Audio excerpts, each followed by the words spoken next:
പൊതുവെയുള്ള ഒരു മിസ്കൺസെപ്ഷൻ ആണ് സോളാർ സിസ്റ്റത്തിൽ സൺ ഒരിടത്ത് ഫിക്സ് ആയിട്ട് നിൽക്കുന്നു ആൻഡ് എർത്ത് ചുറ്റും റൊട്ടേറ്റ് ചെയ്യുന്നത്. കംപ്ലീറ്റ്ലി റോങ് ആണ്. എന്തുകൊണ്ടാണ്? നമുക്കൊന്ന് ആലോചിച്ച് നോക്കാം. സപ്പോസ് ഇതാണ് നമ്മുടെ സൺ ആൻഡ് എർത്ത് അതിന് ചുറ്റും ഇങ്ങനെ റൊട്ടേറ്റ് ചെയ്യുവാണ് എങ്കിൽ എന്ത് സംഭവിക്കും?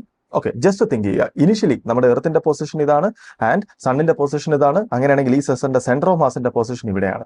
എങ്കിൽ കുറച്ച് മന്ത്സ് കഴിയുമ്പോൾ എർത്തിന്റെ പൊസിഷൻ ഇവിടെ എത്തും, സോ ദാറ്റ് എവർക്കിടക്കുള്ള സെന്റർ ഓഫ് മാസിന്റെ പൊസിഷൻ ഇവിടെ എത്തും. കുറച്ച് മന്ത്സും കൂടെ കഴിയുമ്പോൾ എർത്തിന്റെ പൊസിഷൻ ഇവിടെ എത്തും, സോ ദാറ്റ് എവർക്കിടക്കുള്ള സെന്റർ ഓഫ് മാസിന്റെ പൊസിഷൻ ഇവിടെ എത്തും. എന്ന് വെച്ചാൽ അതിന്റെ അർത്ഥം എന്തുവാണ്?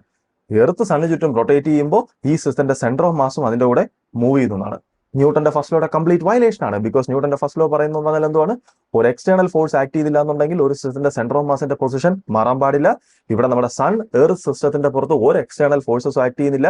അങ്ങനെയാണെങ്കിൽ ഇവിടെ സെന്റർ ഓഫ് മാസിന്റെ പൊസിഷൻ മാറാൻ പാടില്ല. ഇനി നമുക്ക് ആലോചിച്ച് നോക്കാം ഇവിടുത്തെ ആക്ച്വൽ മോഷൻ എങ്ങനെയാണെന്ന്. ഇവിടെ ഒരേ ഒരു പോസിബിലിറ്റി മാത്രമേ ഉള്ളൂ, സെന്റർ ഓഫ് മാസിന്റെ പൊസിഷൻ മാറാൻ പാടില്ല. എന്ന് വെച്ചാൽ സെന്റർ ഓഫ് മാസിനെ ഒരു സ്ഥലത്ത് ഫിക്സഡ് ആയിട്ട് നിർത്തിയിട്ട് എർത്തും സണ്ണും അതിന് ചുറ്റും റൊട്ടേറ്റ് ചെയ്യണം. എന്ന് വെച്ചാൽ ആക്ച്വൽ മോഷൻ എന്ന് പറയുന്നത് ഈ ഫിഗർ കാണുമ്പോൾ ആയിരിക്കും. ഇതാണ് നമ്മുടെ സൺ ആൻഡ് ഇതാണ് നമ്മുടെ എർത്ത് ആൻഡ് ഇതാണ് ഇതിനുള്ള centre of mass. Centre of മാസിന്റെ പൊസിഷൻ ഫിക്സഡ് ആയിരിക്കണം. സോ സെന്റർ ഓഫ് മാസിന്റെ പൊസിഷൻ ഇവിടെ തന്നെ നിൽക്കും ആൻഡ് നമ്മുടെ സൺ ഇവിടെ ഇങ്ങോട്ട് റൊട്ടേറ്റ് ചെയ്യുമ്പോൾ എർത്ത് ഇവിടെ ഇങ്ങോട്ടായിരിക്കും പോകുന്നത്. അതായത് ഇതാണ് നമ്മുടെ സൺ എങ്കിൽ ആൻഡ് ഇതാണ് നമ്മുടെ എർത്ത്, ഇതാണ് സെന്റർ ഓഫ് മാസ്. മോഷൻ എന്ന് പറഞ്ഞു കഴിഞ്ഞാൽ ഈ സ്ട്രക്ചറിലായിരിക്കും.